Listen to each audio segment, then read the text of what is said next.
Mi nombre es Felicidad Morales. Tengo 73 años, y durante toda mi vida creí que el amor de una madre no tenía límites.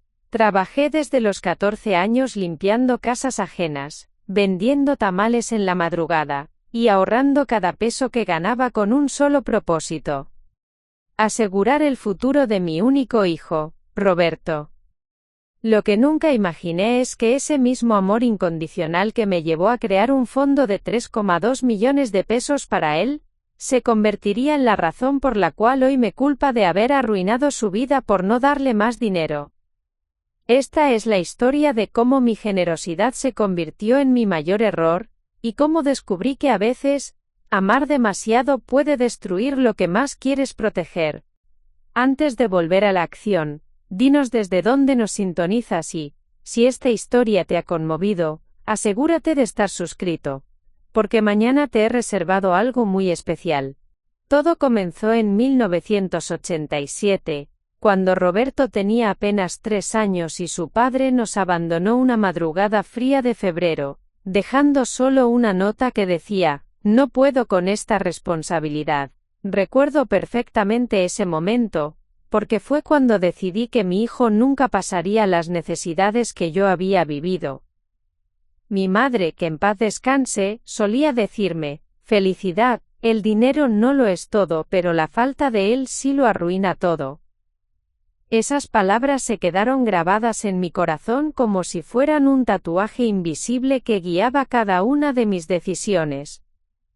Vivíamos en un pequeño departamento de 2 cuartos en la colonia Doctores, en Ciudad de México. Las paredes tenían humedad, el techo goteaba cuando llovía fuerte, y en invierno el frío se colaba por cada rendija.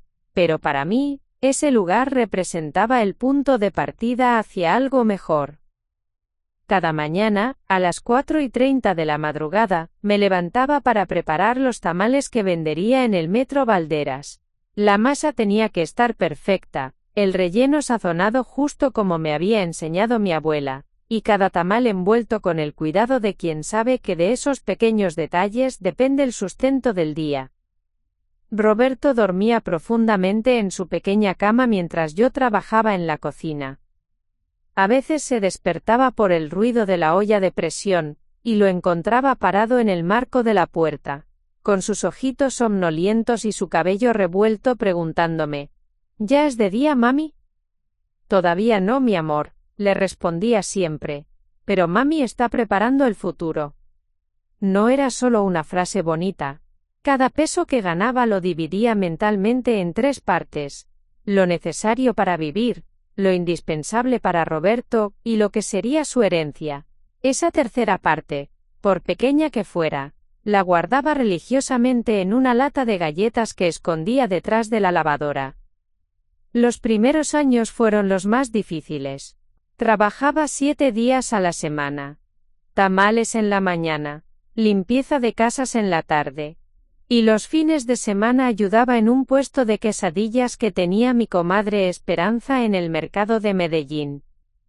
Roberto crecía como cualquier niño de su edad, pero yo me aseguraba de que fuera diferente. Le compraba los útiles escolares más bonitos, aunque fueran los más baratos. Sus uniformes siempre estaban impecables, planchados con tanto esmero que parecían nuevos cada día. Nunca quise que se sintiera menos que sus compañeros. «Mijo», le decía mientras lo ayudaba con la tarea, «tú vas a estudiar una carrera, vas a ser profesionista, vas a tener todo lo que yo no pude tener». Y Roberto asentía con esa sonrisa que derretía mi corazón, esa sonrisa que me daba fuerzas para levantarme cada madrugada y empezar de nuevo.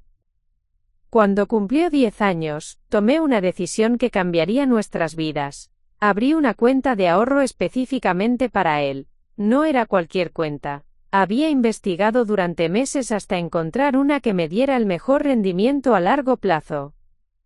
El gerente del banco, un señor de traje gris y corbata azul, me miró con cierto desdén cuando llegué con mi vestido más elegante, que en realidad era el único que tenía para ocasiones especiales, y mi bolsa gastada llena de billetes arrugados y monedas.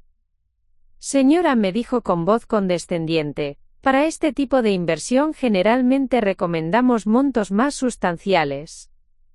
¿Cuánto es lo mínimo?, pregunté, fingiendo una confianza que no sentía. 5.000 pesos. Había llevado exactamente esa cantidad, producto de 6 meses de ahorros intensos. Era dinero que había obtenido vendiendo mi única joya, un anillo de oro que había sido de mi madre, además de trabajar turnos extra que me dejaban exhausta. Perfecto, respondí, colocando el dinero sobre su escritorio con la dignidad de quien sabe el valor de cada centavo. Ese día salí del banco con un documento que para mí valía más que cualquier título universitario: el certificado de una cuenta de inversión a nombre de Roberto Morales Mendoza, con fecha de vencimiento para cuando cumpliera 25 años. Los años siguientes fueron una montaña rusa de sacrificios y pequeñas victorias. Roberto resultó ser un estudiante brillante, siempre entre los mejores de su clase. Sus maestras me felicitaban en cada junta escolar, y yo me hinchaba de orgullo como un pavo real. Su hijo tiene mucho potencial, señora Morales, me decía la maestra de 6º grado, debería considerar inscribirlo en una secundaria particular. Esa noche no dormí. Una secundaria particular significaba gastos que apenas podía imaginar: colegiaturas, uniformes especiales, libros caros, transporte a una zona más alejada de la ciudad. Pero también significaba mejores oportunidades para Roberto. Al día siguiente, después de vender los tamales, no fui a limpiar casas. En su lugar, recorrí 5 colegios particulares, preguntando precios, viendo instalaciones, imaginando a mi Roberto caminando por esos pasillos llenos de oportunidades.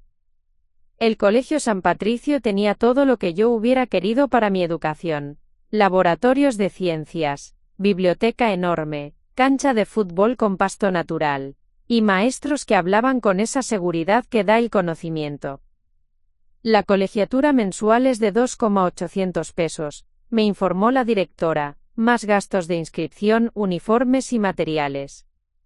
Hice cálculos mentalmente. Tendría que trabajar el doble, tal vez el triple, pero valía la pena.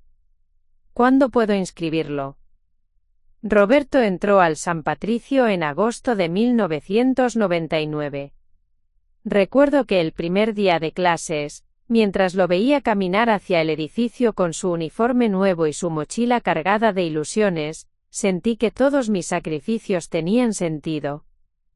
Lo que no sabía es que ese mismo día, sin darme cuenta, había comenzado a crear el monstruo que años después me destrozaría el corazón. Durante la secundaria, Roberto se acostumbró a un nivel de vida que yo había creado artificialmente para él. Sus compañeros venían de familias adineradas, con casas grandes, autos del año, y vacaciones en lugares que yo solo conocía por la televisión. Pero mi Roberto no se quedaba atrás. Yo me aseguraba de ello. Cuando sus amigos hablaban de los restaurantes donde cenaban los fines de semana, yo llevaba a Roberto a lugares similares, aunque eso significara no comer bien el resto de la semana. Cuando organizaban fiestas con DJ y salones elegantes, yo organizaba la fiesta de Roberto con la misma pompa, aunque tuviera que pedir prestado para pagarla. Mami, me decía Roberto después de cada evento, eres la mejor mamá del mundo. Y yo me derretía. Cada sacrificio, cada noche sin dormir trabajando, cada peso ahorrado, todo valía la pena por esa frase. Mientras tanto, la cuenta de inversión crecía constantemente. Cada mes, sin falta, depositaba una cantidad. A veces eran 1.000 pesos, a veces solo 300, pero nunca dejé pasar un mes sin aportar algo. Para cuando Roberto terminó la preparatoria en 2005, la cuenta ya había superado el 1.000.000 de pesos. Era una cantidad que me parecía imposible, producto de 18 años de trabajo incansable y disciplina férrea. Roberto había sido aceptado en 3 universidades privadas prestigiosas para estudiar administración de empresas. Era inteligente, carismático y tenía todo el futuro por delante. Mijo, le dije la noche antes de que comenzara la universidad, cuando cumplas 25 años, vas a tener una sorpresa que te va a cambiar la vida. ¿Qué tipo de sorpresa, mami? Una que te va a dar la libertad de hacer lo que quieras sin preocuparte por el dinero. Roberto me abrazó esa noche con una ternura que no había mostrado desde niño. Gracias por todo, mami, te prometo que voy a hacer que te sientas orgullosa. Esas palabras resonaron en mi corazón como una promesa sagrada. Yo había cumplido mi parte del trato, le había dado educación, oportunidades, y estaba construyendo su futuro financiero. Ahora era su turno de cumplir la suya. Lo que no sabía es que durante todos esos años de darle todo lo que pedía, de nunca decirle que no, de protegerlo de cualquier dificultad económica, había estado sembrando las semillas de su autodestrucción. Los primeros años de universidad transcurrieron sin mayores problemas. Roberto mantenía buenas calificaciones, tenía un círculo social activo, y parecía encaminado hacia el éxito que yo había visualizado para él desde que era niño. Pero fue durante su tercer año de carrera cuando comencé a notar cambios sutiles que, en ese momento, interpreté como señales normales de madurez.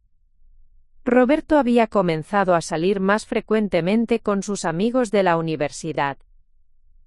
Sus gastos aumentaron considerablemente. Ropa de marca, electrónicos caros, y constantes salidas a lugares que yo sabía eran costosos. Es normal, mami, me explicaba cuando yo le preguntaba por qué necesitaba tanto dinero extra. En la universidad hay que mantener ciertas apariencias. Es importante para hacer contactos que me ayuden cuando me gradúe. Esa lógica me parecía razonable. Después de todo, yo misma había hecho enormes esfuerzos por mantener las apariencias durante su infancia y adolescencia.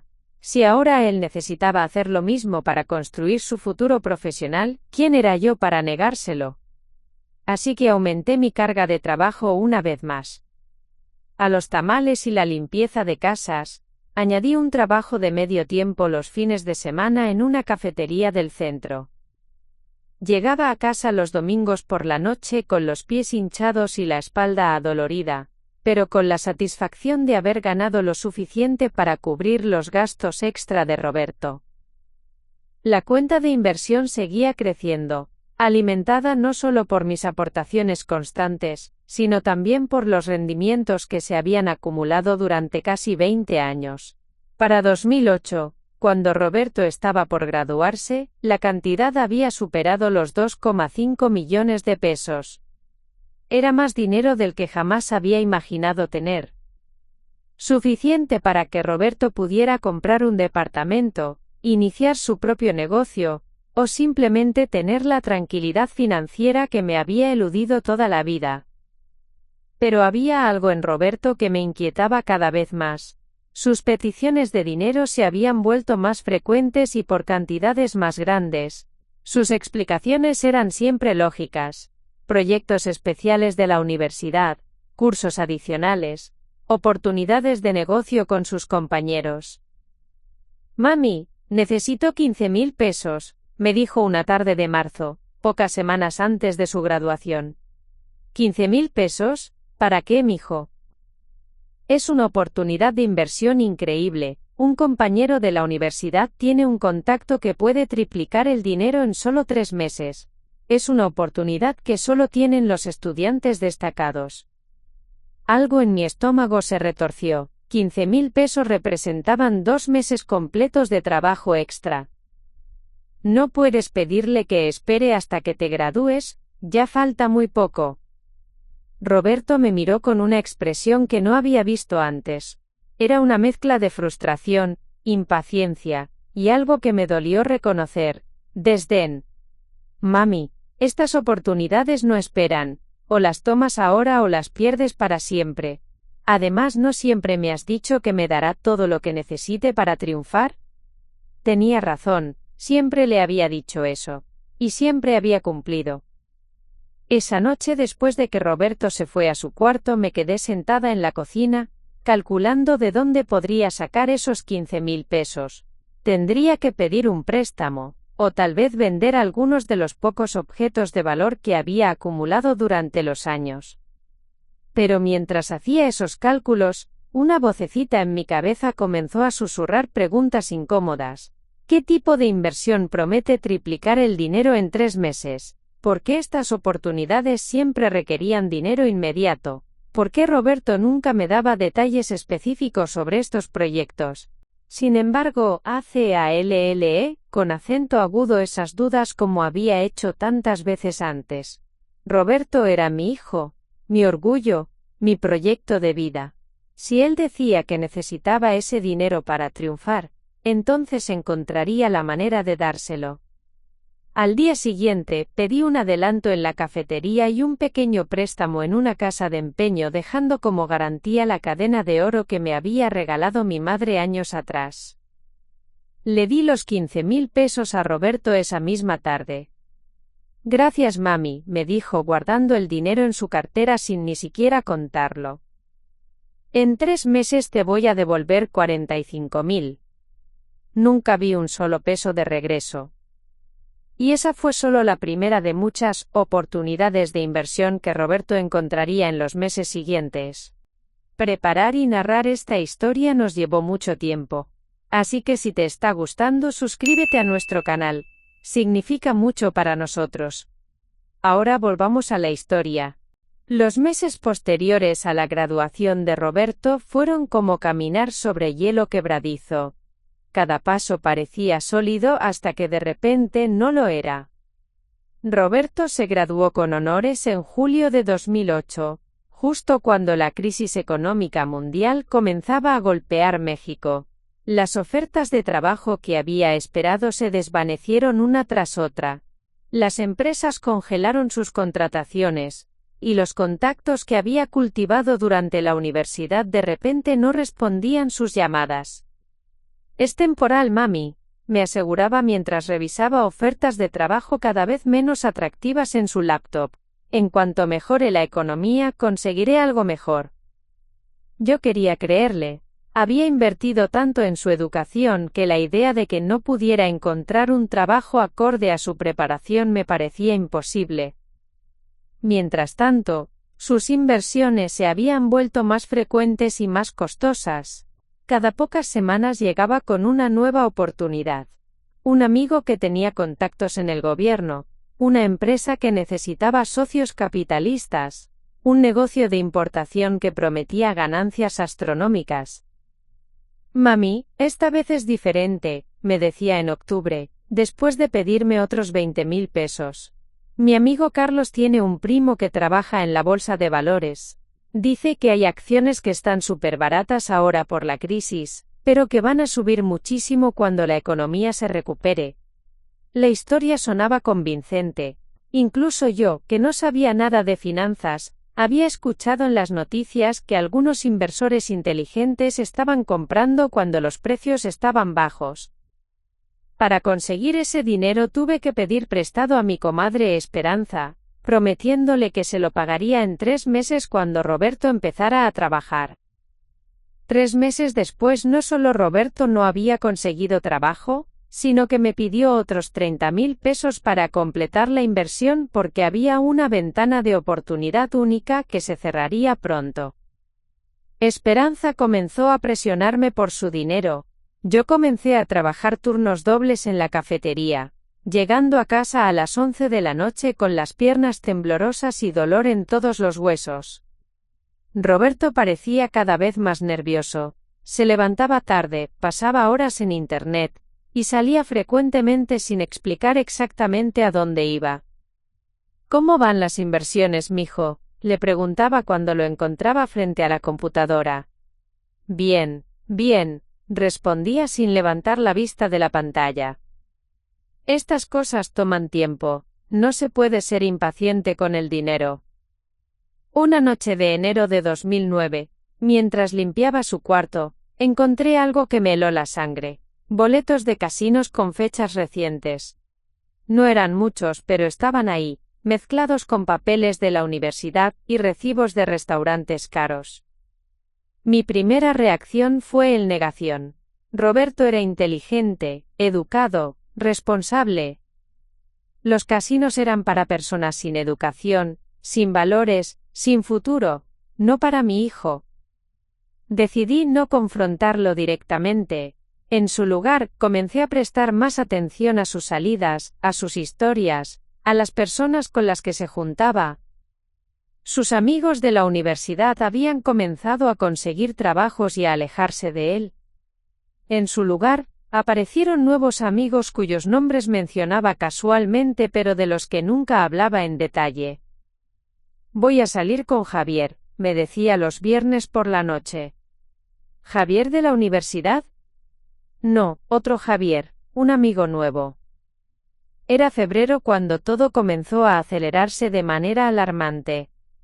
Roberto llegó a casa una madrugada con los ojos rojos y una sonrisa extraña en el rostro. «Mami, ¿estás despierta?», susurró en la puerta de mi cuarto. «Sí, mijo. ¿Todo bien?». Se sentó en el borde de mi cama con una energía que no había visto en meses. «Mami, esta noche gané 50.000 pesos». Mi corazón se detuvo por un segundo. 50.000 pesos era más de lo que yo ganaba en 6 meses. ¿Cómo? En el póker, mami. Resulta que soy muy bueno jugando cartas. Tengo un talento natural. La palabra póker resonó en mi cabeza como una campana de alarma, pero la cifra era tan impresionante que no supe qué pensar. ¿Dónde jugaste póker por tanto dinero? En un lugar que me recomendó Javier. Es como un club privado donde van empresarios y gente con dinero. Juegan en serio. Roberto me mostró un rollo de billetes que parecía sacado de una película. Nunca había visto tanto dinero junto en efectivo. Mijo, ¿esto es legal? Claro que es legal, mami. Es solo un juego, como el dominó pero con más dinero. Esa noche no pude dormir. Por un lado, estaba emocionada de que Roberto hubiera encontrado una fuente de ingresos. Por otro, algo en mi instinto materno me gritaba que esto no estaba bien. A la mañana siguiente Roberto había salido temprano. En la mesa de la cocina había dejado 10.000 pesos con una nota. Para que no te preocupes por los gastos de la casa. Te amo, mami. Durante los días siguientes, Roberto alternaba entre euforia extrema y una tristeza profunda que trataba de ocultar. A veces llegaba con dinero y regalos. Otras veces llegaba callado y se encerraba en su cuarto por horas. Los juegos tienen rachas, me explicaba cuando yo le preguntaba por estos cambios de humor. A veces ganas mucho, a veces pierdes un poco. Pero en general, estoy ganando. Las inversiones empresariales se habían transformado mágicamente en estrategias de juego y sistemas infalibles, que había desarrollado estudiando probabilidades y psicología. Es matemático, mami, me decía mientras dibujaba diagramas incomprensibles en servilletas. He calculado las probabilidades y he encontrado patrones que los otros jugadores no ven. Su confianza era tan absoluta, sus explicaciones tan elaboradas, que comencé a creer que tal vez mi hijo realmente había encontrado una manera inteligente de ganar dinero usando su educación universitaria. En marzo, Roberto me sorprendió con una propuesta que cambiaría todo. Mami, tengo una oportunidad increíble. Hay un torneo de póker de alto nivel en Las Vegas. El buy-in es de 100.000 pesos, but el primer lugar gana $2 millones. $2 millones. La cifra era tan grande que no podía procesarla completamente. 100.000 pesos para participar. Sí, pero mami, yo sé que puedo ganarlo. He estado jugando contra los mejores jugadores de la ciudad y siempre salgo adelante. Este es mi momento. Roberto, no tengo 100.000 pesos. Pero tienes esa cuenta de ahorros que has estado guardando para mi futuro, ¿no? Mi sangre se congeló. Nunca le había contado sobre la cuenta de inversión. Era mi secreto, mi regalo sorpresa para cuando cumpliera 25 años. ¿Cómo sabes de esa cuenta? Roberto me miró con una sonrisa que trataba de ser inocente pero que no pudo ocultar completamente la culpa en sus ojos. Mami, encontré los papeles hace meses. No quería decir nada para no arruinar tu sorpresa, pero sabía que tenías dinero guardado para mí. Esos papeles están en mi cuarto, en mi cajón privado. Solo estaba buscando una pluma, mami, no lo hice a propósito. La mentira era tan obvia que dolía físicamente escucharla. Roberto había estado buscando específicamente información sobre mis finanzas. Mijo, ese dinero es para cuando cumplas 25 años. Es tu fondo universitario, tu herencia. ¿Y qué diferencia hace si lo uso ahora o en 3 años? En 3 años voy a tener muchísimo más dinero gracias a este torneo. La lógica era retorcida, but Roberto la presentaba con tanta seguridad que por un momento dudé de mi propia cordura. ¿Y si pierdes? No voy a perder, mami. Te lo garantizo. Esa noche llamé al banco para preguntar sobre los términos de la cuenta de inversión. La ejecutiva me explicó que técnicamente yo podía retirar el dinero antes del vencimiento, pero perdería una parte significativa de los rendimientos acumulados. ¿Cuánto hay actualmente en la cuenta?, pregunté, aunque conocía la cifra aproximadamente. 3.200.000 pesos con los intereses acumulados hasta la fecha. Era más de lo que había calculado. 22 años de sacrificios habían creado una fortuna que me parecía irreal. Roberto insistió durante una semana completa. Sus argumentos se volvieron más sofisticados, sus promesas más grandiosas. Me mostraba videos de jugadores profesionales, artículos sobre estrategias matemáticas, testimonios de personas que habían ganado fortunas en torneos de póker. Mami, this is it. Este es el momento que hemos estado esperando durante toda mi vida. Todo tu trabajo, todos tus sacrificios, van a valer la pena cuando gane este torneo. Finalmente, cedí. El 15 de abril de 2009, retiré 100.000 pesos de la cuenta de inversión de Roberto. El gerente del banco, el mismo hombre que me había tratado con desdén 22 años antes, no me trataba con respeto, pero me miró con preocupación cuando le expliqué que quería retirar esa cantidad. Señora Morales, ¿está segura? Perderá aproximadamente 15.000 pesos en penalizaciones por retiro anticipado. Estoy segura. Roberto tomó el dinero con una sonrisa radiante y me abrazó con más fuerza de la que había usado en años. Gracias, mami. Te prometo que no te vas a arrepentir. 3 días después, Roberto salió hacia Las Vegas con una maleta pequeña y sueños enormes. Me llamaba cada día para contarme sobre el torneo, sobre los jugadores profesionales, sobre las estrategias que estaba usando. Voy muy bien, mami. Estoy en la mesa final. Mañana se decide todo. Esa fue la última llamada que recibí de Las Vegas. Roberto regresó 4 días después, callado y hundido en una depresión que nunca le había visto. No solo había perdido los 100.000 pesos del torneo, sino que había perdido otros 60.000 pesos de gastos relacionados, que había conseguido pidiendo prestado a personas que conoció allá. No entiendo qué pasó, me decía mientras lloraba en la sala de nuestro departamento. Tenía las mejores cartas, las matemáticas estaban de mi lado. Alguien hizo trampa. Pero incluso en su derrota, Roberto no cuestionaba su sistema ni su habilidad. El problema habían sido los otros jugadores, las cartas defectuosas, la mala suerte, anything, pero su propia falta de control. Y ahí fue cuando realmente comenzó la espiral descendente que destruiría no solo los 3 millones de pesos que había ahorrado durante más de 2 décadas, sino también la relación con el hijo por el cual había sacrificado toda mi vida. Lo que siguió después de Las Vegas fue como ver a mi hijo transformarse en un extraño frente a mis ojos. El Roberto que regresó no era el mismo que se había ido con tanta confianza una semana antes. Durante los primeros días después de su regreso, Roberto prácticamente no salía de su cuarto. Cuando lo hacía, Tenía una mirada vacía que me recordaba a los zombies de las películas de terror que veíamos cuando era adolescente. Solo necesito tiempo para procesar lo que pasó, me decía cuando le preguntaba cómo se sentía. Fue una experiencia de aprendizaje muy intensa. Pero el tiempo para procesar se convirtió en algo mucho más siniestro. Una semana después de Vegas, Roberto salió por primera vez desde su regreso. Me dijo que iba a buscar trabajo, que ya era hora de ponerse serio y encontrar un empleo estable. Salió temprano por la mañana vestido con su mejor traje, llevando currículums impresos y una actitud que parecía renovada.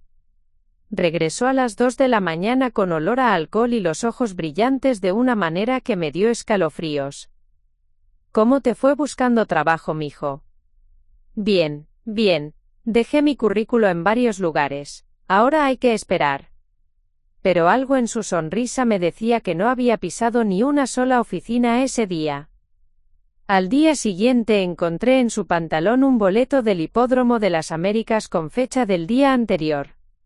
Las carreras de caballos habían comenzado exactamente a las 11 de la mañana, la misma hora en que supuestamente estaba entregando currículums. Esta vez sí lo confronté directamente. Roberto, ¿fuiste a apostar a los caballos ayer? Su reacción fue inmediata y explosiva, completamente diferente a cualquier enojo que hubiera visto en él antes. ¿Me estás espiando? ¿Revisando mis cosas como si fuera un criminal? Solo estaba lavando tu ropa, mijo. El boleto se cayó del pantalón. Y aunque hubiera ido, ¿cuál es el problema? Soy un adulto, puedo hacer lo que quiera con mi tiempo. El problema es que me dijiste que ibas a buscar trabajo. Y lo hice, solo que también pasé por el hipódromo para relajarme un poco. ¿No tengo derecho a divertirme después de todo lo que he pasado? La manera en que cambió el tema, cómo pasó de la defensiva al ataque, me mostró que estaba tratando con alguien que ya había aprendido a manipular conversaciones para evitar responsabilidades. Durante las siguientes semanas, las mentiras se volvieron más elaboradas y frecuentes. Roberto desarrolló todo un sistema de historias creíbles para explicar sus ausencias y sus necesidades constantes de dinero. Tengo una entrevista importante en Polanco, me decía, pero necesito 1.000 pesos para el taxi y para comer con el gerente de recursos humanos. Hay un curso de capacitación en finanzas que me va a ayudar mucho para conseguir trabajo, pero cuesta 5.000 pesos. Mi amigo Carlos me invitó a una comida de networking donde van a estar varios directores de empresas importantes. Cada historia sonaba plausible individualmente, pero juntas formaban un patrón que incluso yo, que quería creer desesperadamente en él, comencé a reconocer como falso. El dinero que le daba desaparecía sin dejar rastro de las supuestas inversiones en su futuro profesional. Sus entrevistas nunca resultaban en segundas citas. Sus cursos nunca producían certificados. Sus contactos de networking nunca lo llamaban de vuelta. En junio, 4 meses después de Las Vegas, Roberto llegó a casa con una historia que me heló la sangre. Mami, me robaron. Tenía un moretón en la cara y la camisa rota. Parecía genuinamente asustado y lastimado. ¿Qué pasó, mijo? ¿Estás bien? Estaba saliendo de una entrevista en el centro cuando 2 tipos me agarraron en un callejón. Me quitaron mi cartera, mi celular, todo. Me dediqué a cuidarlo esa noche como cuando era pequeño y se enfermaba. Le preparé té, le puse hielo en el moretón, y traté de consolarlo mientras él me contaba detalles sobre el supuesto asalto. Tenían armas, mami. Dijeron que si no les daba todo, me iban a matar. Al día siguiente, fuimos a poner la denuncia. Roberto contó su historia con detalles convincentes, la hora exacta, la descripción de los asaltantes, la ubicación precisa. El policía que nos atendió tomó nota de todo profesionalmente. ¿Cuánto dinero llevaba en la cartera?, preguntó el oficial. 15.000 pesos, respondió Roberto sin dudar. Mi corazón se detuvo. 15.000 pesos. Exactamente la cantidad que me había pedido esa mañana para gastos de la entrevista y emergencias.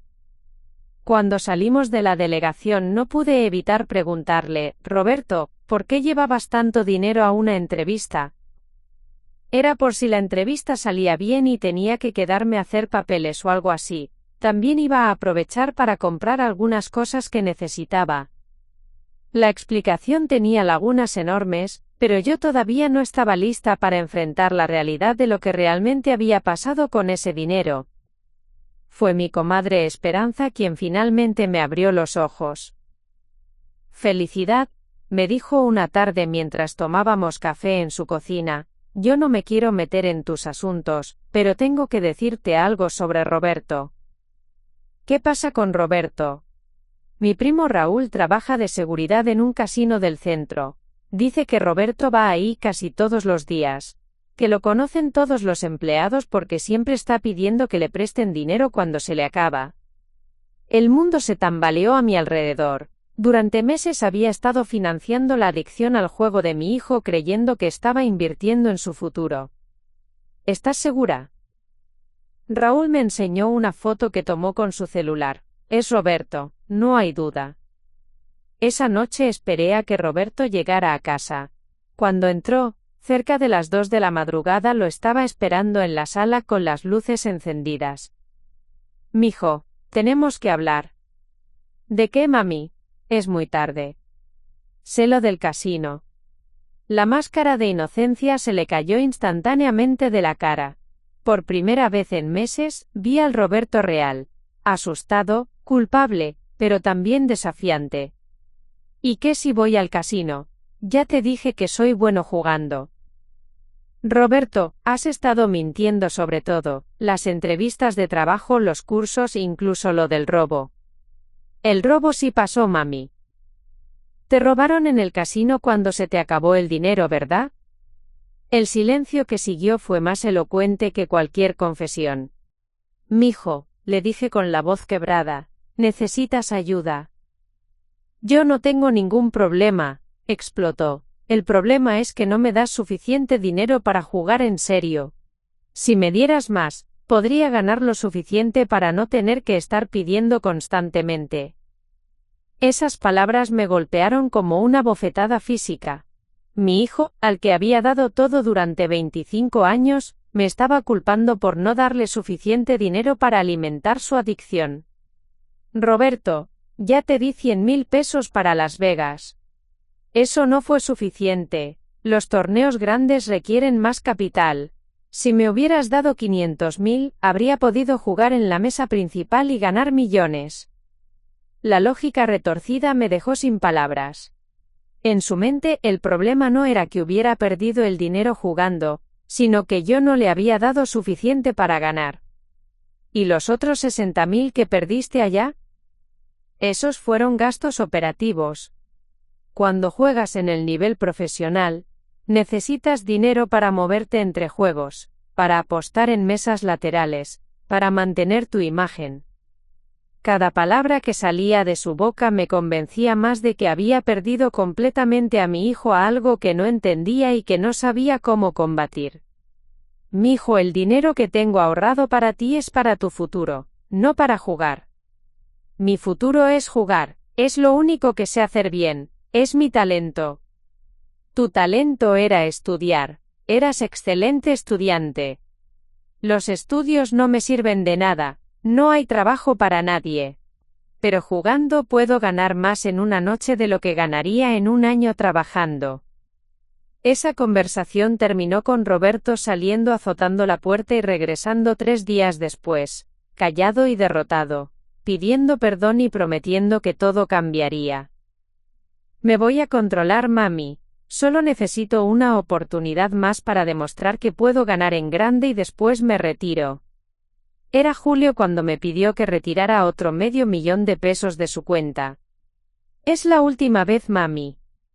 Con $500.000 puedo entrar a los juegos donde realmente se gana dinero. Los juegos donde he estado jugando son para principiantes. Roberto, ya perdiste 100.000 pesos. Porque no tenía suficiente capital para aguantar las rachas malas. Con $500.000 puedo sobrevivir cualquier mala racha y esperar a que lleguen las cartas buenas. Su confianza era tan absoluta, su desesperación tan palpable, que parte de mí quería creer que tal vez tenía razón. Tal vez realmente necesitaba más dinero para ganar en grande y resolver todos nuestros problemas. El 23 de julio de 2009, retiré 500.000 pesos más de la cuenta de Roberto. Para el 30 de julio todo ese dinero había desaparecido. Y Roberto ya estaba pidiendo otro 1.000.000 de pesos, asegurándome que ahora sí había aprendido de sus errores, y que esta vez las cosas serían diferentes.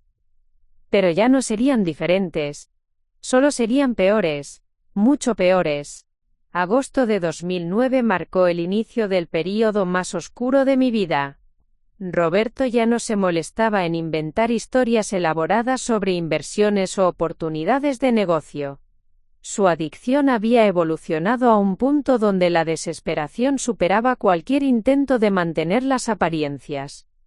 Mami, necesito el resto del dinero. Todo lo que queda en la cuenta. Era un martes por la tarde. Roberto había llegado a casa con una urgencia en la voz que nunca había escuchado antes. No era la confianza manipuladora de meses anteriores, sino algo mucho más peligroso, pánico puro. ¿Qué pasó ahora, Roberto? Debo dinero a gente muy peligrosa. Si no les pago esta semana, van a hacerme daño. Mi sangre se congeló. Durante todos estos meses de mentiras y pérdidas, nunca había considerado que la situación pudiera volverse físicamente peligrosa. ¿Cuánto debes? 2,5 millones de pesos. La cifra era tan astronómica que por un momento pensé que había escuchado mal. ¿2,5 millones? ¿Cómo es posible que debas tanto dinero? Roberto se derrumbó en el sofá, enterrando la cabeza entre las manos.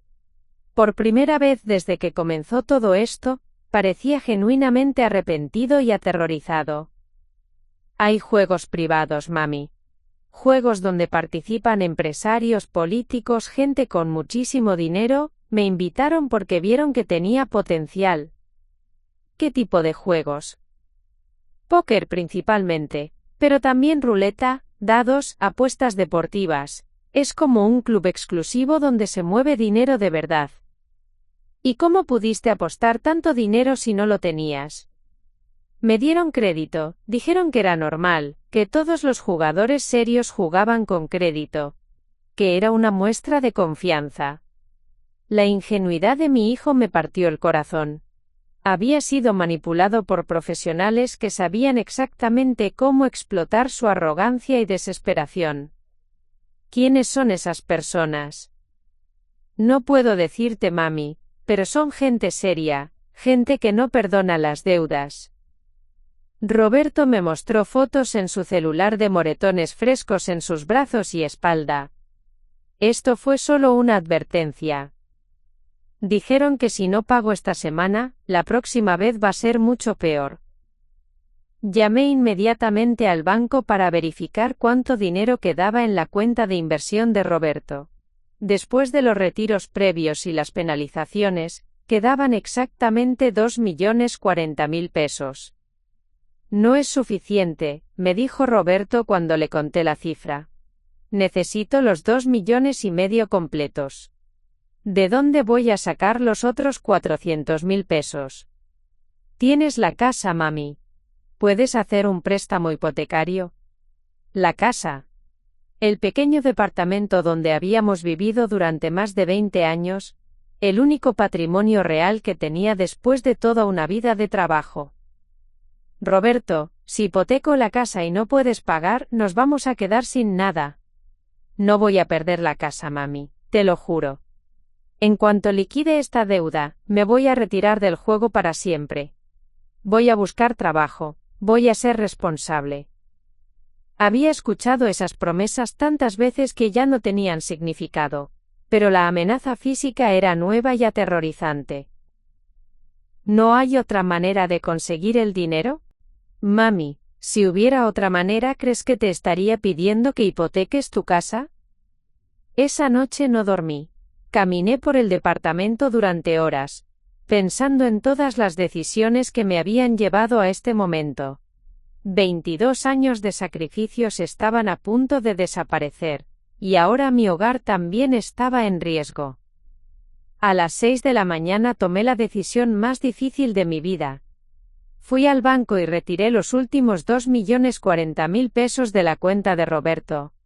Después fui a otra institución financiera, y solicité un préstamo hipotecario por 500,000 pesos contra mi departamento.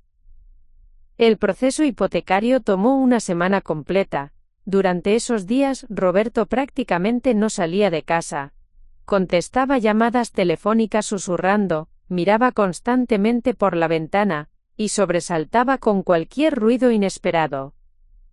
¿Son ellos?, le preguntaba cuando sonaba el teléfono. Solo me están recordando que el tiempo se acaba, respondía con voz temblorosa. El viernes 21 de agosto finalmente tuve en mis manos los 2.540.000 pesos completos. Era más dinero del que jamás había imaginado tocar, y representaba absolutamente todo lo que tenía en el mundo. Aquí está tu dinero, le dije a Roberto entregándole una bolsa de banco llena de billetes. Son todos mis ahorros de toda la vida, más el préstamo de la casa. Roberto tomó la bolsa con manos temblorosas y me abrazó con una intensidad desesperada. Gracias, mami. Te juro por la memoria de mi abuela que esto es lo último. Mañana mismo voy a buscar trabajo y voy a empezar a pagarte todo. Roberto, si este dinero no soluciona el problema, no hay más. Ya no tengo nada más que dar. Lo sé, mami, y no va a hacer falta más. Con esto se acaba todo. Roberto salió esa noche con la bolsa de dinero y regresó al amanecer del sábado, aparentemente aliviado y libre de la tensión que había cargado durante semanas. ¿Ya pagaste? Sí, mami, ya estoy libre, ahora puedo empezar de nuevo. Durante los siguientes 3 días, Roberto pareció regresar a ser la persona que había sido antes de que comenzara toda esta pesadilla. Se levantaba temprano, leía el periódico buscando ofertas de trabajo, y hablaba con entusiasmo sobre planes para el futuro. Voy a conseguir cualquier trabajo, mami. No me importa si es en una oficina o en una fábrica, solo quiero empezar a pagarte todo lo que me has dado. Por primera vez en meses, volví a tener esperanza. Esa esperanza duró exactamente 4 días. El martes por la tarde, Roberto llegó a casa con una expresión que reconocí inmediatamente. La misma mezcla de pánico y desesperación que había tenido cuando me pidió los 2,5 millones. Mami, tenemos un problema. ¿Qué problema? Dijiste que habías pagado todo. Sí, pagué, pero pasó algo inesperado. ¿Qué pasó? Roberto se sentó frente a mí, evitando mi mirada directa. Después de pagar la deuda, todavía me sobraban 40.000 pesos. Pensé que podía usar ese dinero para ganar algo extra y empezar a pagarte más rápido. Mi corazón se hundió hasta el estómago. Roberto, por favor, dime que no hiciste lo que creo que hiciste. Solo iba a jugar 1 hora, mami, solo para ganar un poco extra. Pero tuve muy mala suerte. ¿Perdiste los 40.000 pesos? Perdí más que eso. ¿Cómo puedes perder más dinero del que tenías? Me dieron crédito otra vez. Dijeron que como había pagado mi deuda anterior, podían confiar en mí para una cantidad pequeña. ¿Cuánto debes ahora? Roberto tardó una eternidad en responder. 800.000 pesos. Esta vez el shock fue tan grande que literalmente no pude hablar durante varios minutos. En 4 días, Roberto había acumulado una nueva deuda de casi 1 millón de pesos. Roberto, finalmente logré decir, ya no tengo más dinero, ya no tengo nada. Lo sé, mami, pero puedes pedir otro préstamo sobre la casa. Las casas en esta zona han subido de valor. ¿Otro préstamo? Roberto, ya debo 500.000 pesos del primer préstamo, si pido más van a embargar la casa. Solo temporalmente, mami, en cuanto gane algo grande pago todo. Ya no vas a ganar nada grande, ¿no entiendes que tienes un problema? El problema es que nunca me has dado suficiente dinero para jugar en serio, gritó Roberto, perdiendo completamente el control. Si desde el principio me hubieras dado 5 millones en lugar de estar dándome cantidades pequeñas, ya habría ganado lo suficiente para ser millonario. Te di 3 millones de pesos, todo lo que tenía. 3 millones no es suficiente para los juegos donde realmente se gana dinero. Los multimillonarios juegan con 10 millones, 20 millones. Por eso siempre pierdo, porque no tengo suficiente capital. La lógica de Roberto era tan retorcida, tan completamente desconectada de la realidad, que finalmente entendí que había perdido a mi hijo para siempre. La persona que tenía frente a mí, ya no era el niño que había criado, sino un extraño cuya mente había sido completamente consumida por la adicción. Roberto, no voy a pedir otro préstamo. Entonces me van a matar, mami. Literalmente me van a matar. Tal vez es hora de que llames a la policía. La policía no puede hacer nada, esta gente tiene contactos en todas partes. Esa fue la última conversación coherente que tuve con Roberto. A partir de ese momento, nuestra relación se convirtió en un ciclo infinito de amenazas, manipulación emocional y culpas. Durante las siguientes semanas, Roberto alternaba entre suplicarme que consiguiera más dinero y acusarme de ser responsable de su situación por no haberle dado suficiente desde el principio. Si fueras una madre que realmente me amara, me decía en sus momentos más crueles, encontrarías la manera de conseguir el dinero que necesito. Habían pasado solo 6 meses desde Las Vegas, y Roberto había perdido 3,2 millones de pesos de sus ahorros, 500,000 pesos del préstamo hipotecario, y ahora debía otros 800,000 pesos que no tenía manera de pagar. Mi hijo, mi proyecto de vida, mi razón de existir durante 25 años, se había convertido en mi peor pesadilla. Y lo más doloroso de todo era que, en su mente completamente distorsionada por la adicción, todo era culpa mía por no haber sido suficientemente generosa. Septiembre de 2009 trajo consigo una serie de eventos que me demostraron que mi pesadilla apenas estaba comenzando. Roberto ya no era solo un hijo con problemas de juego, se había convertido en una amenaza directa para lo poco que me quedaba. El primer incidente ocurrió jueves por la tarde. Llegué a casa después de mi turno en la cafetería, y encontré que alguien había forzado el cajón de mi cómoda donde guardaba los documentos importantes. Los papeles estaban regados por el suelo, y faltaban varios documentos, incluyendo la escritura original del departamento. Roberto, le grité cuando lo encontré en su cuarto, ¿qué hiciste con los papeles de la casa? No sé de qué hablas, mami. Los documentos de propiedad, alguien forzó mi cajón y se los llevó. Roberto me miró con una frialdad que nunca había visto en sus ojos. Tal vez entraron ladrones mientras no estabas. Los únicos que tienen llaves de esta casa somos tú y yo. Bueno, entonces tal vez tú los perdiste y no te acuerdas. La naturalidad con que me mentía en la cara me hizo entender que había cruzado una línea que jamás pensé que cruzaría. Mi propio hijo me había robado documentos de mi propia casa. Esa noche llamé a mi banco para reportar el robo y solicitar copias de los documentos. La ejecutiva que me atendió me dio una noticia que me dejó sin respiración.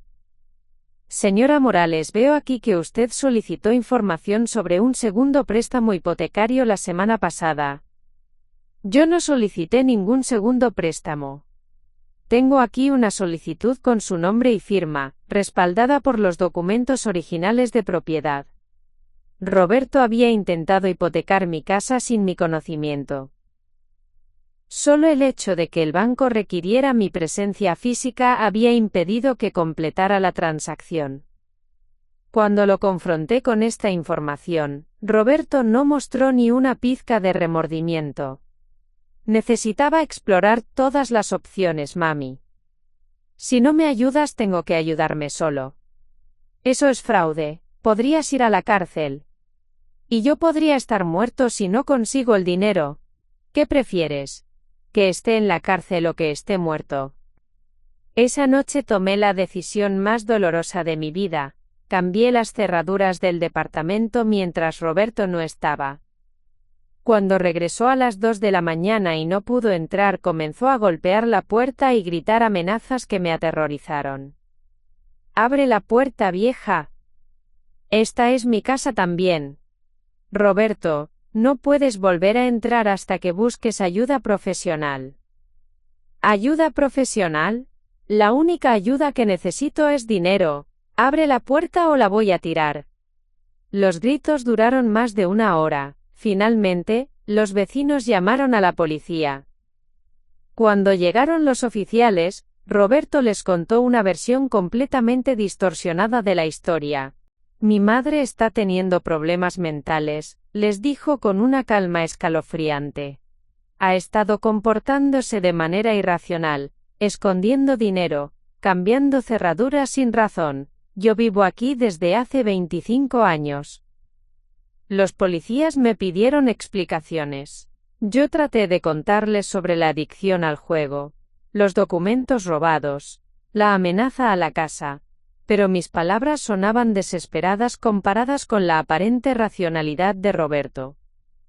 «Señora», me dijo uno de los oficiales, «su hijo tiene derecho a estar en su domicilio familiar. Si quiere sacarlo, necesita una orden judicial». Esa noche Roberto volvió a entrar a la casa, pero la dinámica entre nosotros había cambiado para siempre. Ya no era una madre tratando de ayudar a un hijo con problemas. Era una mujer de 73 años viviendo con miedo constante de lo que su propio hijo podría hacer. Durante los días siguientes, Roberto intensificó su campaña de presión psicológica. Había desarrollado todo un arsenal de tácticas de manipulación que parecían diseñadas por un profesional. «Mami, ¿te acuerdas cuando era pequeño y me prometiste que siempre me ibas a proteger?», me decía mientras yo trataba de desayunar. «Dijiste que una madre nunca abandona a su hijo». «No te estoy abandonando, Roberto, te estoy pidiendo que busques ayuda. La ayuda que necesito es dinero, y tú tienes maneras de conseguirlo». «Ya no tengo más maneras, ya perdiste todo. Puedes vender la casa. Con el dinero de la venta puedes pagar mis deudas y conseguir un departamento más pequeño para ti». La sugerencia me dejó helada. Roberto quería que vendiera mi hogar, el único lugar donde había sido feliz, para financiar su adicción. «Esta casa es todo lo que tengo, Roberto. Y yo soy tu único hijo. ¿Qué vale más, una casa o la vida de tu hijo?». Este tipo de conversaciones se repetían varias veces al día. Roberto había identificado exactamente cuáles eran mis puntos emocionales más vulnerables, y los atacaba sistemáticamente. Octubre trajo una escalada aún más peligrosa. Roberto comenzó a traer personas extrañas a la casa.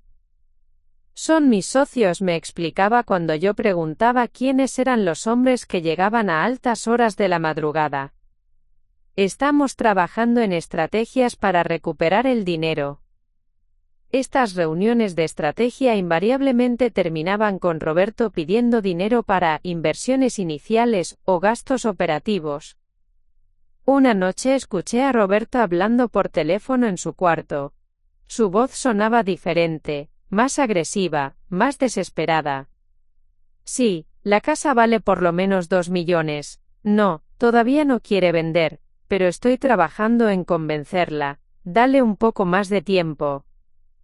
Me di cuenta de que Roberto estaba negociando activamente la venta de mi casa con personas que yo no conocía, como si fuera una transacción comercial cualquiera. Al día siguiente, mientras Roberto había salido, llegó un hombre elegantemente vestido preguntando por él. «Soy el licenciado Mendoza», se presentó. «Tengo entendido que la señora está interesada en vender su propiedad». «No estoy interesada en vender nada. Su hijo Roberto me comentó que usted necesita liquidez urgentemente y que está considerando vender para ayudarlo con algunas dificultades financieras». Mi hijo no tiene autorización para negociar la venta de mi casa. El licenciado Mendoza me miró con una sonrisa que me dio escalofríos. Señora, entiendo que estas situaciones familiares pueden ser complicadas.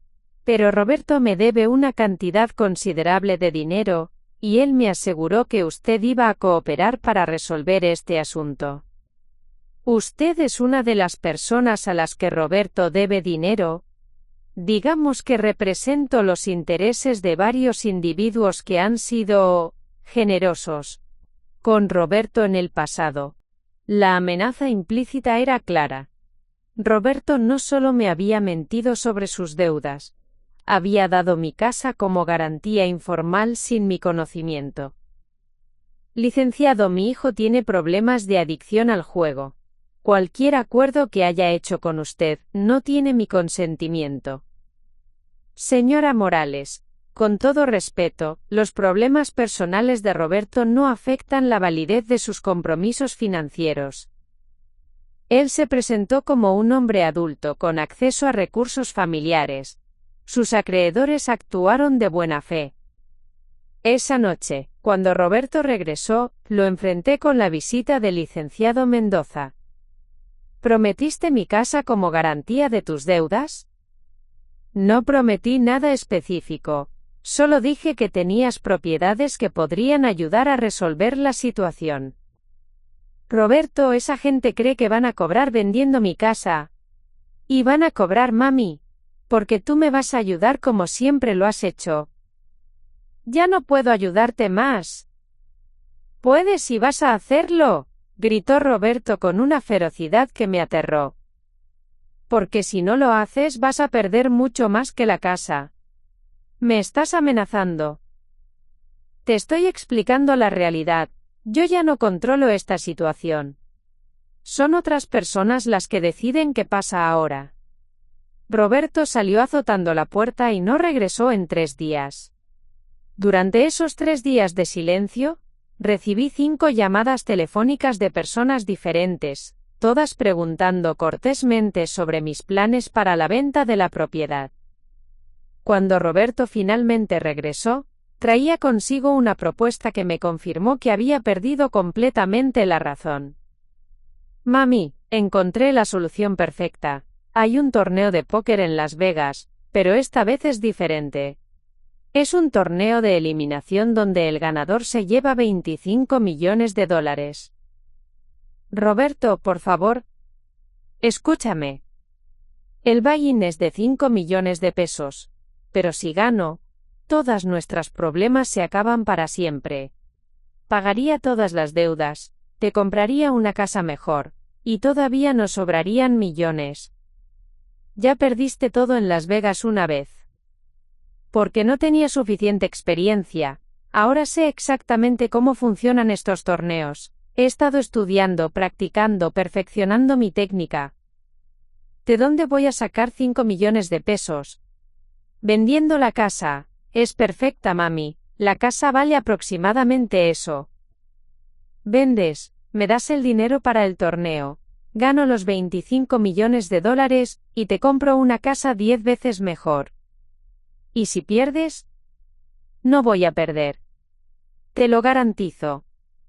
Roberto me miró con esa misma confianza ciega que había tenido antes de perder los 3 millones de pesos de su fondo universitario. En su mente completamente distorsionada por la adicción, la solución a haber perdido todo era arriesgar todo lo que quedaba.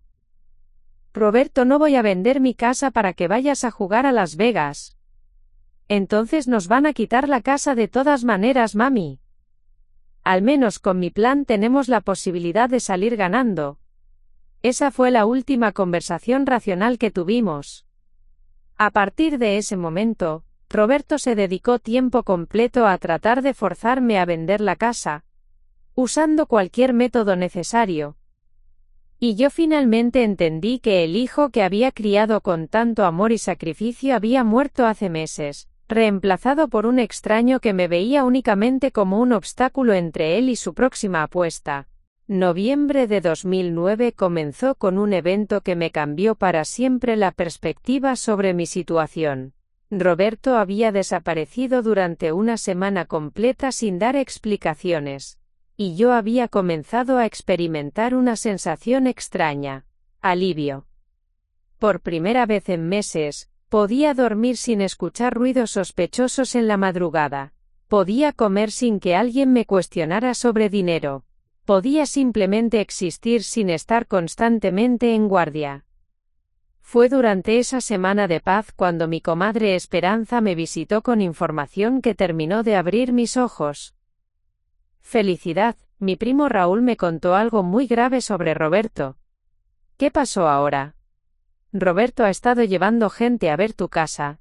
Les dice que es de él, que heredó de un tío y que la está vendiendo porque necesita dinero rápido. ¿Cómo que la está vendiendo? Ha traído por lo menos 3 compradores diferentes. Les enseña la casa cuando tú no estás, les da un tour completo, y les dice que puede hacer la venta por debajo del precio de mercado si pagan en efectivo. Mi mundo se tambaleó. Roberto no solo había usado mi casa como garantía informal, estaba activamente tratando de estafarme la propiedad. ¿Tu primo está seguro? Raúl vive en el edificio de enfrente. Ha visto todo. Dice que Roberto tiene llaves duplicadas, y entra con estas personas cuando tú estás trabajando. Esa tarde decidí faltar al trabajo y quedarme en casa para comprobar lo que Esperanza me había dicho. A las 2 de la tarde, efectivamente, escuché que alguien abría la puerta principal. Me escondí en el baño y escuché las voces de Roberto y 2 hombres recorriendo mi departamento. Como pueden ver, está en excelentes condiciones, decía Roberto con una voz de vendedor profesional. Mi tío era muy cuidadoso con el mantenimiento. ¿Por qué la vende tan barata?, preguntó uno de los hombres. Problemas familiares. Necesito liquidez urgente para resolver algunos asuntos legales. Prefiero vender rápido aunque sea por menos dinero. ¿Tiene todos los papeles en orden? Por supuesto. Puedo entregarles escrituras limpias la próxima semana. Cuando los hombres se fueron, salí del baño y confronté a Roberto directamente. ¿Desde cuándo eres dueño de esta casa? Roberto se sobresaltó al verme, pero rápidamente compuso una expresión de inocencia. Mami, ¿qué haces aquí? No tenías que trabajar. Responde mi pregunta, ¿por qué les dijiste a esos hombres que la casa era tuya? Solo estaba explorando opciones, viendo cuánto podríamos sacar si decidiéramos vender. Roberto, eso es fraude. Estás tratando de vender una propiedad que no te pertenece. La casa va a ser mía eventualmente, mami, soy tu único heredero. Pero yo estoy viva, no puedes vender la herencia de alguien que no se ha muerto. Roberto me miró con una frialdad que me heló hasta los huesos. Mami, tú ya estás muy vieja, ¿para qué necesitas una casa tan grande? Lo lógico sería que me la transfirieras ahora y tú te fueras a vivir con algún familiar. Esta es mi casa, Roberto, aquí voy a vivir hasta que me muera. Eso no va a ser posible, mami. El tono con que dijo esas palabras me hizo entender que ya no estaba tratando con mi hijo, sino con un extraño peligroso que veía mi muerte como una inconveniencia que retrasaba sus planes. Esa noche tomé la decisión más dolorosa pero necesaria de mi vida. Llamé a mi sobrina Clara, que vivía en Guadalajara, y le pedí ayuda. Tía Felicidad, ¿qué está pasando? Suenas muy mal. Le conté toda la historia, los 3 millones perdidos, el préstamo hipotecario, las amenazas, los intentos de fraude. Clara escuchó en silencio durante más de 1 hora. Tía, tienes que salir de ahí inmediatamente. Roberto ya no es la persona que conocías. Es mi hijo, Clara. Era tu hijo. La persona que está contigo ahora es un criminal que está dispuesto a destruirte completamente. Clara tenía razón, pero admitirlo significaba aceptar que había perdido a Roberto para siempre. ¿Qué puedo hacer? No tengo dinero, no tengo a dónde ir. Vente a Guadalajara conmigo. Podemos vender la casa desde aquí, pagar el préstamo hipotecario, y con lo que sobre puedes empezar una nueva vida. ¿Y Roberto? Roberto va a tener que resolver sus problemas solo. Tú ya hiciste más de lo que cualquier madre debería hacer. Pasé toda la noche despierta considerando la propuesta de Clara. Dejar Ciudad de México significaba abandonar toda mi vida, mi trabajo, mis amigos, mis recuerdos, todo lo que había construido durante 73 años. Pero quedarme significaba arriesgar no solo mi patrimonio sino posiblemente mi vida. A la mañana siguiente, mientras Roberto dormía después de otra noche de reuniones de negocios, empaqué silenciosamente algunas pertenencias esenciales en una maleta pequeña. Dejé una carta sobre la mesa de la cocina. Roberto, he decidido irme a Guadalajara con Clara. La casa estará en venta para pagar el préstamo hipotecario. Si realmente quieres cambiar tu vida, busca ayuda profesional para tu adicción al juego. Si solo quieres más dinero para apostar, entonces ya no hay nada más que pueda hacer por ti. Durante 25 años te di todo lo que tenía. Ahora necesito salvar lo poco que me queda. Con amor y dolor, tu madre. Salí de mi casa a las 7 de la mañana con una maleta y 2.000 pesos que tenía escondidos para emergencias. En el taxi hacia la terminal de autobuses lloré por primera vez desde que comenzó toda esta pesadilla. No era solo tristeza, era duelo. Estaba llorando la muerte del hijo que había perdido, la destrucción de la vida que había construido, y el final de un sueño que había perseguido durante más de 2 décadas. Roberto me llamó 6 horas después, cuando despertó y encontró mi carta. ¿Dónde estás?, gritó al teléfono. Estoy a salvo, Roberto. Regresa inmediatamente, no puedes abandonarme así. Ya no puedo ayudarte más. Puedes y vas a hacerlo. Eres mi madre. No tienes derecho a abandonarme. Tengo derecho a salvar mi vida. Tu vida no vale nada sin mí. Sin mí no eres nadie. Esas palabras me dolieron más que todas las pérdidas financieras combinadas. Mi hijo, al que había amado más que a mi propia vida, me estaba diciendo que mi existencia solo tenía valor en función de lo que pudiera darle. Roberto, cuando decidas buscar ayuda real para tu adicción puedes llamarme, hasta entonces no quiero saber nada de ti. Si cuelgas este teléfono nunca me vas a volver a ver. Esa puede ser la mejor decisión que tome en lo que me queda de vida. Colgué el teléfono y lo apagué.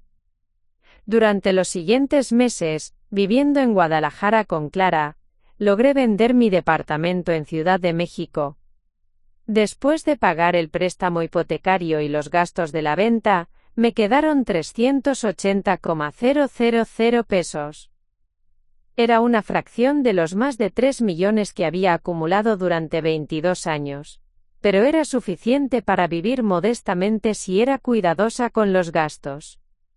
Roberto intentó contactarme innumerables veces durante los primeros 6 meses. Llamadas, mensajes de texto, emails, incluso cartas enviadas a través de familiares. Todos contenían el mismo patrón. Promesas de cambio seguidas por demandas de dinero. Mami, encontré un trabajo real. Solo necesito 5.000 pesos para ropa apropiada y gastos de los primeros días.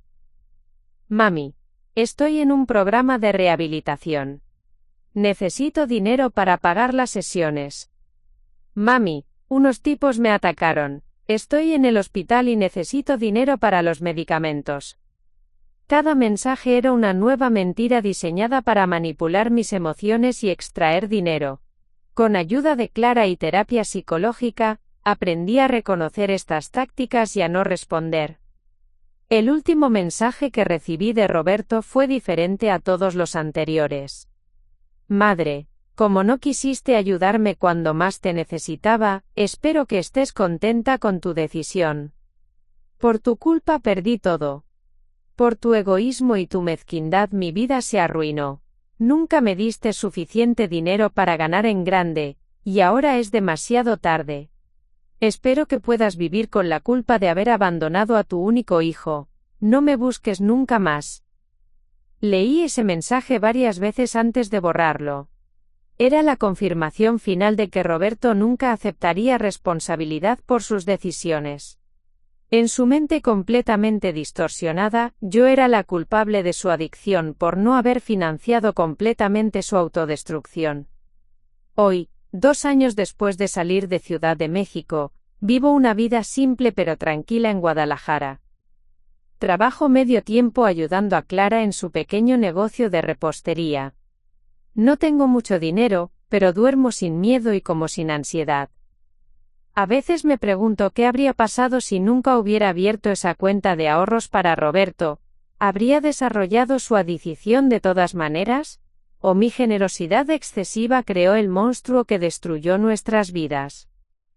No tengo respuestas, pero sí tengo una lección dolorosa que quiero compartir. Amar a alguien no significa financiar su autodestrucción. A veces, la decisión más amorosa que puedes tomar es decir no, y alejarte, incluso cuando esa persona es tu propio hijo. Roberto me culpa por no darle suficiente dinero para alimentar su adicción.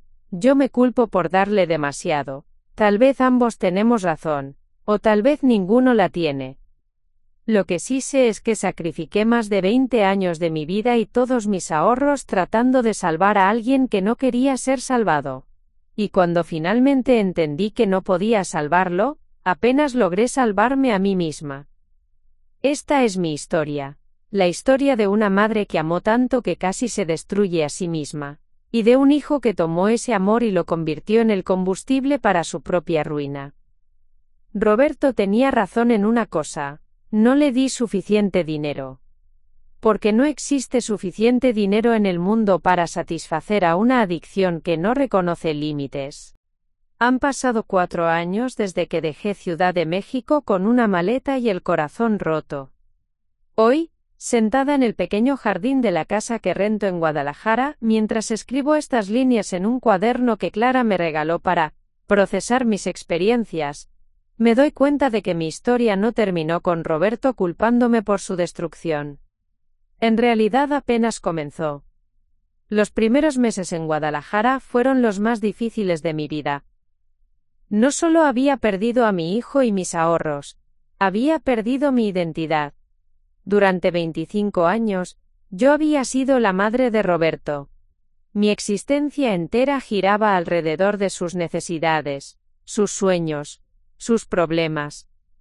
Cuando eso desapareció, me quedé flotando en un vacío existencial, que me aterrorizaba más que cualquier amenaza financiera.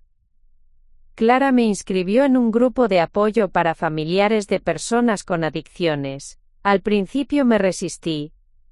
Yo no necesito terapia, le decía. Lo que necesito es encontrar una manera de ayudar a Roberto. Tía, me respondía Clara con una paciencia infinita. Roberto no quiere ser ayudado. Pero tú sí necesitas ayuda para entender que no eres responsable de salvarlo. El grupo de apoyo se reunía todos los martes en el sótano de una iglesia local. La primera vez que entré, vi a 12 personas sentadas en círculo compartiendo historias que parecían extraídas de mi propia vida.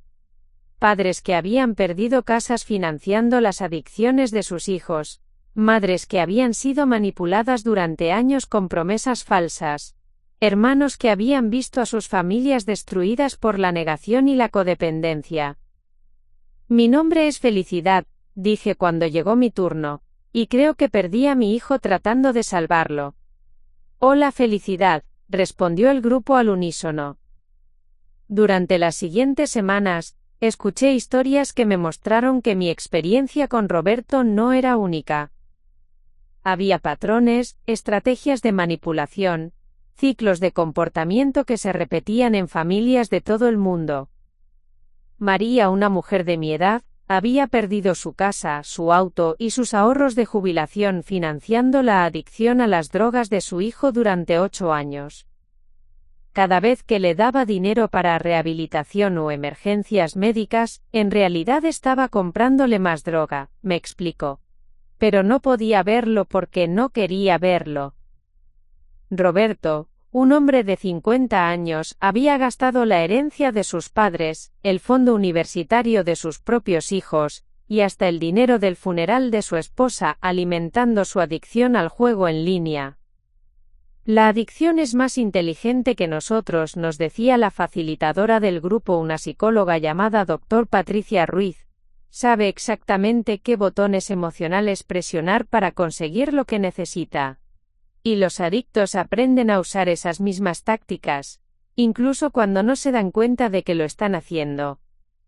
Fue en una de esas sesiones cuando finalmente entendí algo fundamental. Roberto no se había vuelto manipulador porque fuera una mala persona. Se había vuelto manipulador porque la adicción había secuestrado su cerebro y había convertido la obtención de dinero para apostar en su única prioridad real. Pero eso no significa que ustedes sean responsables de financiar esa adicción, nos explicaba Dr. Ruiz. Amar a alguien no significa permitir que los destruya a ustedes también. Durante mi 6º mes en el grupo recibí una llamada que me cambió la perspectiva para siempre. «Señora Morales», dijo una voz femenina que no reconocí. «Sí, soy yo. Mi nombre es Andrea Vázquez. Soy trabajadora social del Hospital General de la Ciudad de México. Su hijo Roberto Morales está aquí internado». Mi corazón se detuvo por un segundo. ¿Qué le pasó? Fue encontrado inconsciente en la calle. Aparentemente había sido golpeado severamente. Está estable, pero tiene heridas graves y, señora, necesita saber que su hijo está pidiendo que lo contactemos, porque dice que usted puede pagar su tratamiento médico. Incluso desde una cama de hospital, después de haber sido golpeado casi hasta la muerte por sus deudas de juego, Roberto todavía me veía como una fuente de dinero. Señorita Andrea, mi hijo tiene serios problemas de adicción al juego, yo ya no puedo ayudarlo financieramente. Entiendo, señora.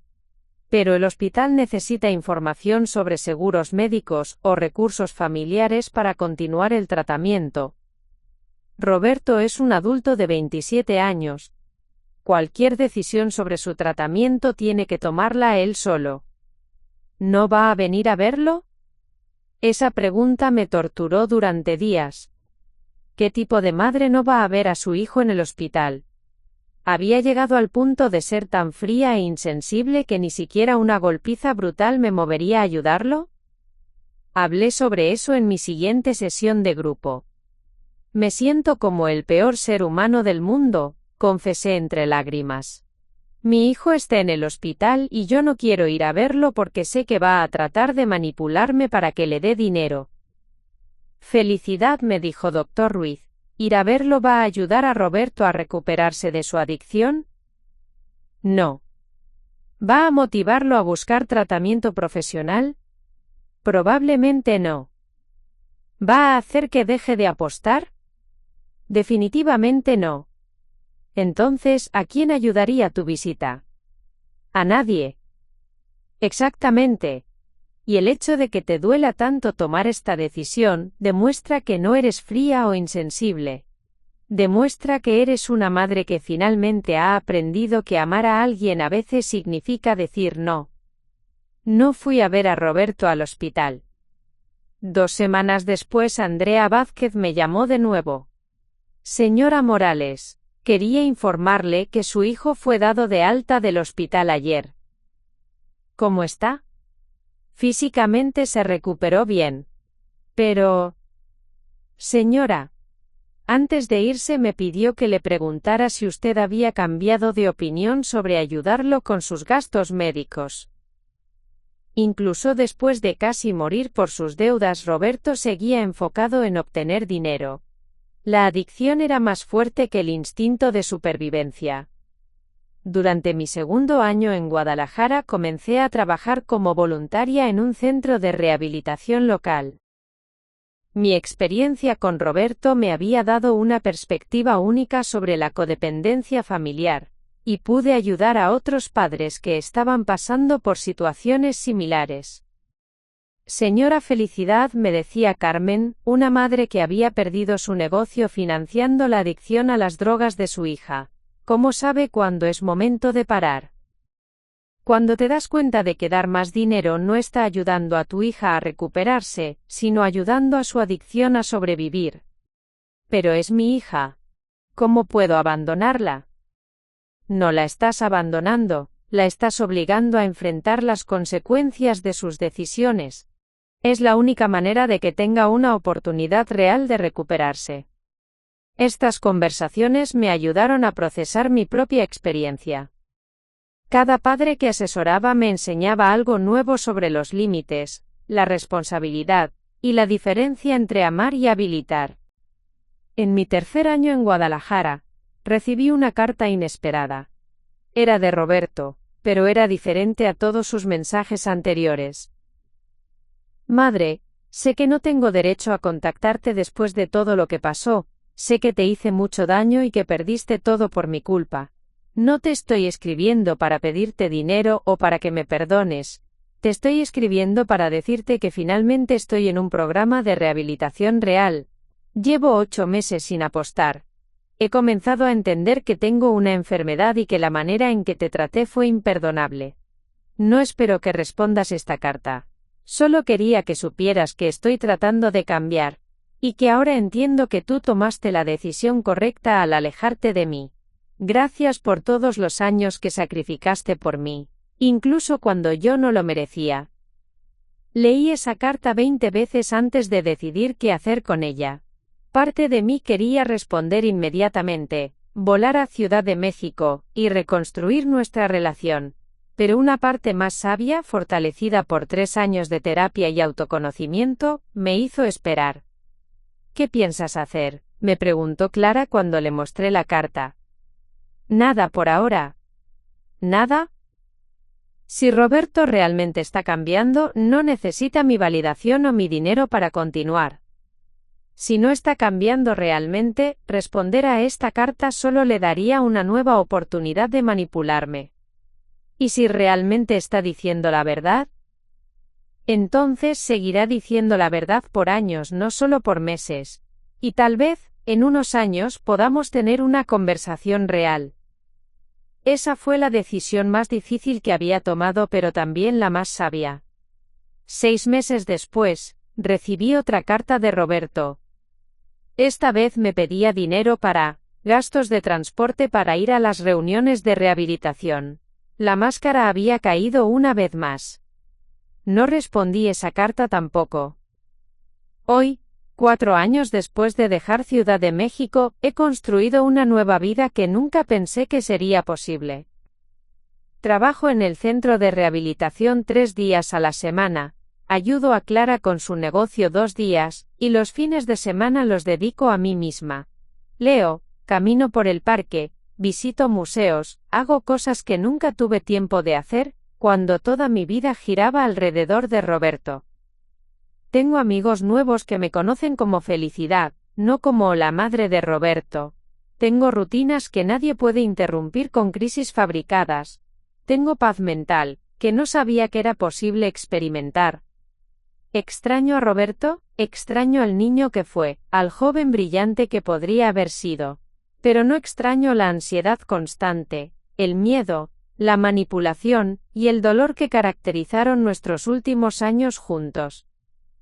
¿Me arrepiento de haber creado ese fondo de 3,2 millones de pesos? Es una pregunta compleja. Ese dinero representaba 22 años de sacrificio, amor y esperanza. Roberto lo perdió en menos de un año alimentando una adicción que yo no entendía y no sabía cómo combatir. Pero también me doy cuenta de que, sin esos 3,2 millones de pesos, Roberto habría encontrado otras maneras de alimentar su adicción. Habría robado, estafado o pedido prestado de otras fuentes. La adicción siempre encuentra una manera. Lo que sí me arrepiento es de no haber establecido límites más temprano. De no haber reconocido las señales de alarma. De haber confundido amor con habilitación durante tanto tiempo. He aprendido que amar a alguien con una adicción significa amar lo suficiente como para no facilitarle que se destruya. Significa decir no, cuando cada fibra de tu ser quiere decir sí. Significa aceptar que no puedes salvar a alguien que no quiere ser salvado. Roberto me culpó por no darle suficiente dinero, yo me culpé por darle demasiado. Ambos estábamos equivocados. La adicción no se trata de cuánto dinero tienes o no tienes. Se trata de una enfermedad que convierte a las personas en versiones distorsionadas de sí mismas. Mi consejo para otros padres que puedan estar pasando por situaciones similares es este: establezcan límites temprano y manténganlos. No confundan amor con dinero. No permitan que la manipulación emocional los convenza de financiar la autodestrucción de sus hijos. Y si ya es demasiado tarde, si ya perdieron todo como yo lo perdí, sepan que no es el final de sus vidas. Pueden reconstruir, pueden encontrar paz, pueden aprender a vivir sin la ansiedad constante de tratar de salvar a alguien que no quiere ser salvado. Yo era Felicidad Morales, la madre que sacrificó todo por su hijo. Ahora soy simplemente Felicidad, una mujer de 77 años que aprendió, casi demasiado tarde, que salvarse a sí misma no es egoísmo sino supervivencia. Y por primera vez en décadas, soy genuinamente feliz. Roberto tenía razón en una cosa: no le di suficiente dinero. Pero se equivocó sobre por qué eso era importante. No le di suficiente dinero porque no existe suficiente dinero en el mundo para curar una adicción que la persona no quiere curar. Y finalmente, después de 4 años, estoy en paz con esa realidad. Esta es mi historia completa. La historia de una madre que amó tanto que casi se destruye, y de cómo aprendió que a veces el amor verdadero significa dejar ir. Fin. A continuación, tienes otras 2 historias destacadas en tu pantalla. Si esta te ha gustado, no querrás dejarlas pasar. Haz clic y échales un vistazo. Y no olvides darle a me gusta, suscribirte y activar la campana de notificaciones, para no perderte ninguna subida nuestra.